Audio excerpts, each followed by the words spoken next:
Eh bien salut tout le monde, c'est Monsieur Toon de Toon sur Prod, content de vous retrouver dans cette nouvelle vidéo qui va vous donner le plein de conseils pour réussir ta journée à Disneyland Paris. Et oui, vous avez été très nombreux dans les commentaires à réagir, à me demander une vidéo justement pour que je vous donne le plein de conseils pour réussir votre journée à Disneyland Paris, parce que ça se prépare une journée à Disneyland Paris. Il faut pas y aller comme ça du tic au tac, et il faut vraiment préparer ça avec beaucoup de conseils.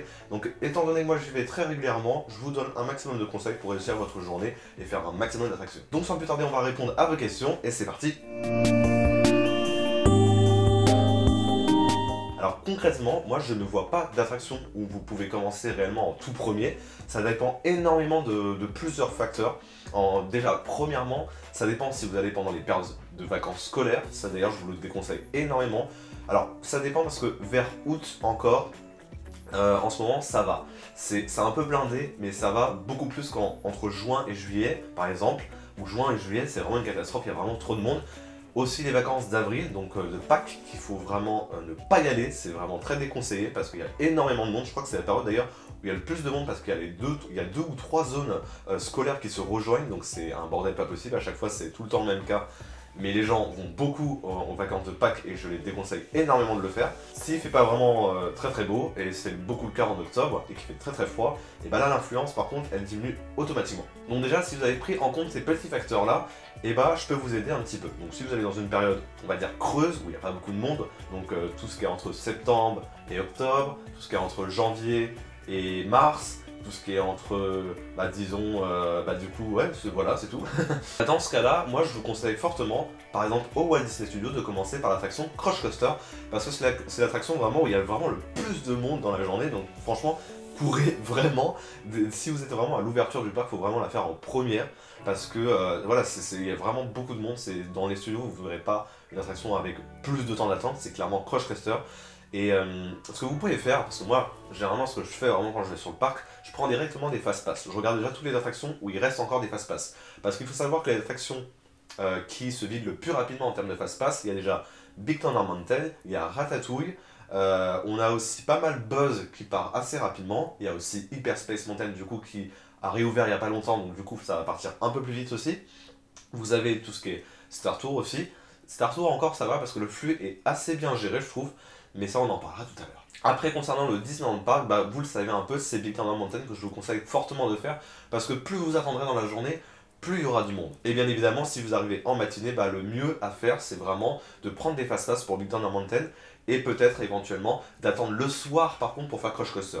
Et inversement, si vous êtes au studio et que vous voulez faire Big Thunder Mountain après, je vous conseille de faire du coup Crush Coaster le matin, et ensuite, à peu près vers la fermeture du parc, de faire Big Thunder Mountain. Moi, ce que je fais énormément, et que je fais même à l'heure actuelle, parce que je n'ai pas de fast-pass, je n'ai pas d'entrée VIP ou quoi que ce soit, donc je suis vraiment dans le même cas que vous. Moi, ce que je fais, c'est que je regarde énormément l'application Disneyland Paris. Ça, c'est vraiment un must-have. Mais vraiment, ça, c'est vraiment le truc que vous devez avoir en priorité, parce que ça vous indique les temps d'attente des attractions, les horaires de spectacle, les fermetures des horaires du parc et tout le reste. Ça vous donne accès aussi à un service de réservation en ligne pour les restaurants. Donc vous pouvez, par exemple en pleine journée, moi je l'ai fait plusieurs fois, en pleine journée réserver du coup directement depuis l'application pour réserver un restaurant le soir. Donc ça c'est super pratique. Donc vraiment l'application Disneyland Paris c'est vraiment le must. Après, moi, qu'est-ce que je fais? Ça dépend en fait, il y a deux types de visiteurs, moi j'ai envie de dire. En fait, il y a les visiteurs, on va dire, jeunes, qui veulent faire beaucoup d'attractions, et qui veulent pas trop privilégier les parades, les spectacles et tout le reste. Donc ça, on commencera par ce cas-là. Et il y a le deuxième cas-là, qui est un peu plus un mix des deux. Mais ça, c'est un peu plus le côté familial, et aussi certaines personnes qui préfèrent aussi faire un peu de spectacle et un peu d'attraction. En tout cas, pour le premier cas, moi je vous conseille fortement d'éviter tous les spectacles.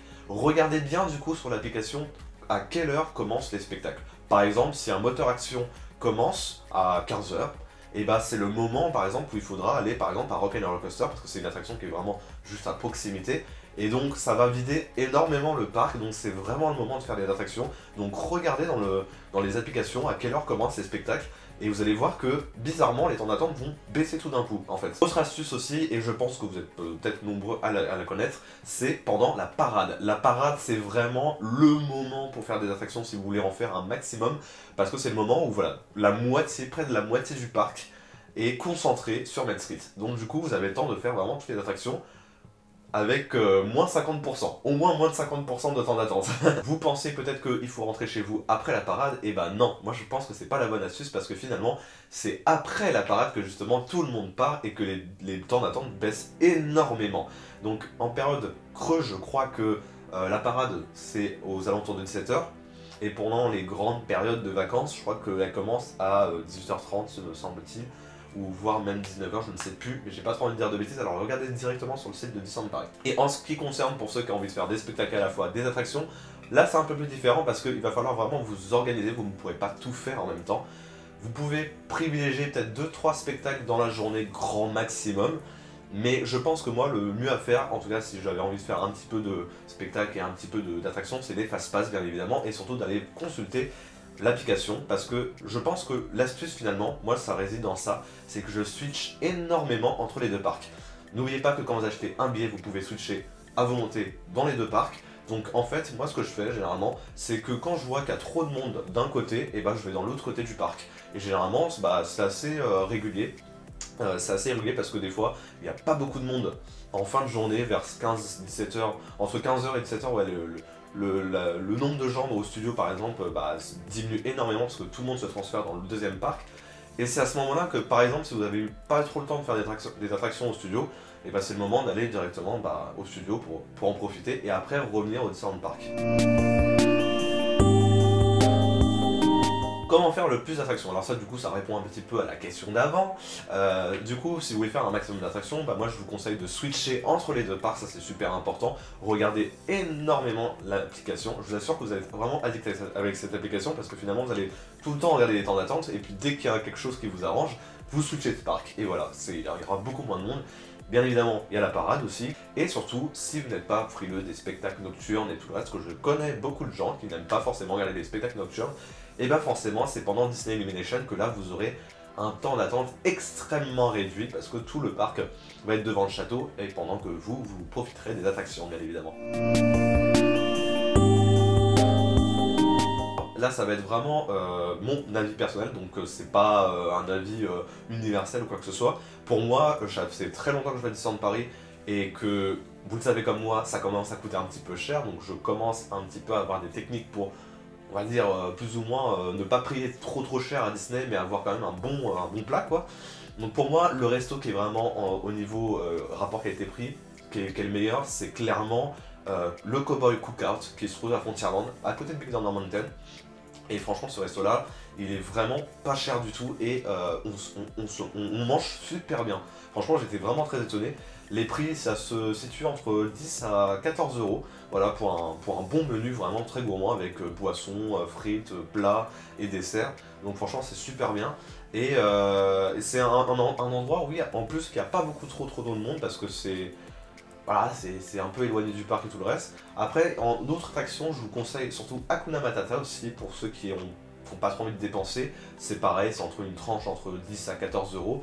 Donc c'est pas super cher et vous mangez super bien. Après, comme autre resto que je peux vous conseiller, c'est au niveau des studios, je peux vous conseiller le Café des Cascadeurs.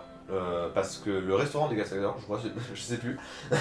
Et du coup, c'est un resto super bien. Alors là, ça se situe entre 10 à 15 euros, mais les burgers par contre là-bas sont extrêmement bons, vous mangez extrêmement bien, et là vous n'avez pas faim de la journée, parce qu'il y a certains restos malheureusement où quand on mange sur le parc, et on a un petit peu faim dans la journée, donc ces restos là, je vous les conseille vraiment. Alors tout dépend du show que vous allez voir, parce que là actuellement il va y avoir la Forêt de l'Enchantement, donc c'est un spectacle qui est revenu, qui a commencé l'année dernière et qui va revenir cette année, jusqu'en septembre du coup je crois. Et là c'est un spectacle qui demande beaucoup de temps d'attente parce que c'est un spectacle qui a eu beaucoup de succès l'année dernière. Et pareil pour Mickey et le Magicien, c'est deux spectacles, c'est les deux gros spectacles en tout cas où il y a beaucoup de monde. Bien évidemment il y a la parade, mais ça on en reviendra après. Pour Mickey et le Magicien, je pense que vous devez clairement vous placer au moins minimum 30 minutes avant. Parce que c'est vraiment le spectacle qui est le plus généralement complet assez rapidement.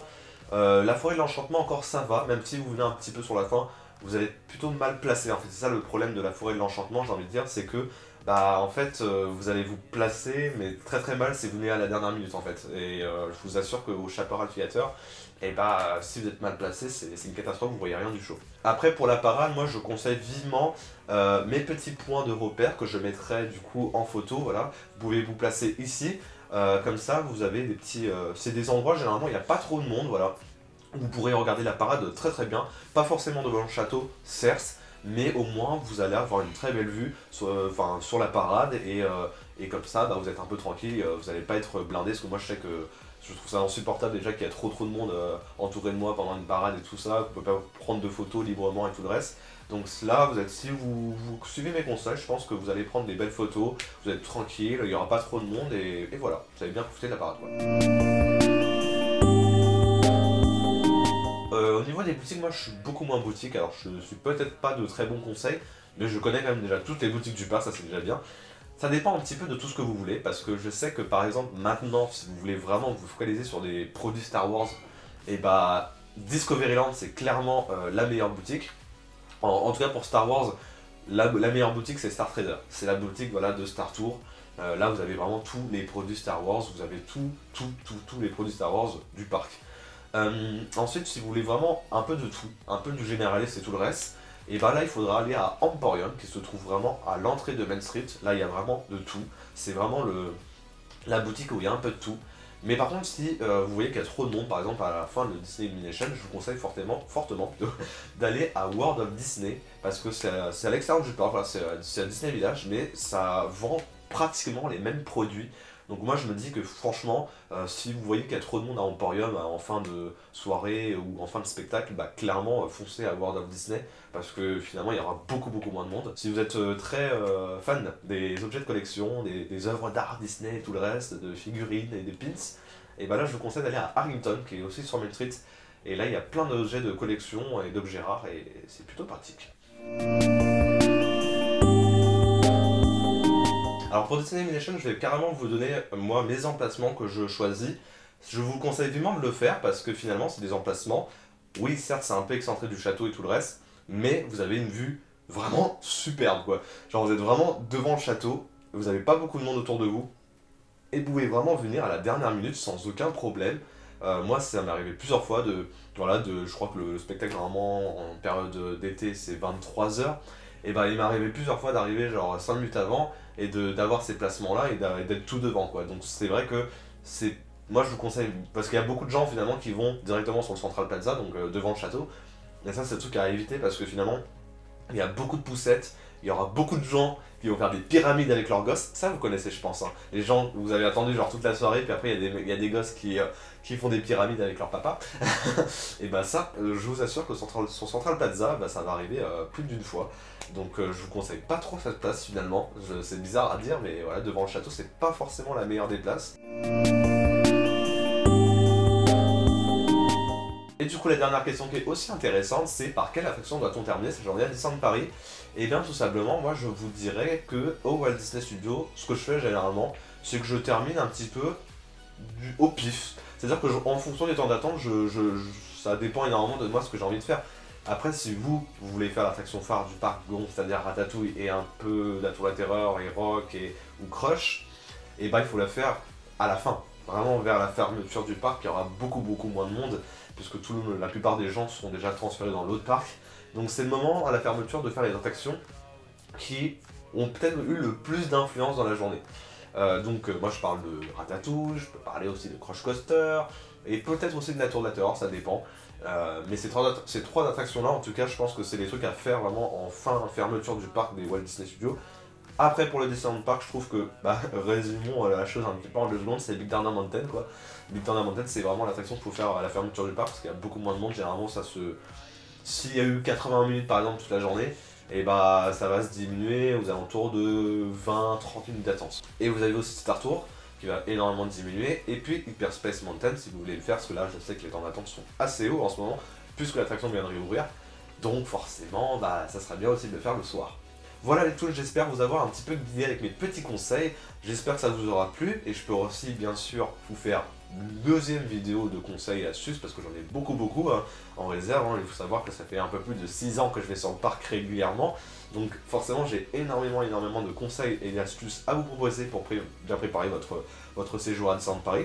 N'hésitez pas dans les commentaires à me proposer vos questions, ça serait très intéressant, voilà, que j'y réponde pour le prochain épisode. En tout cas, n'hésitez pas à laisser un beau petit pouce bleu, ça ferait extrêmement plaisir et c'est super important pour moi. Et on se retrouve du coup la semaine prochaine pour une nouvelle session de conseils et astuces. Merci à tous, c'était Monsieur Toon, ciao ciao.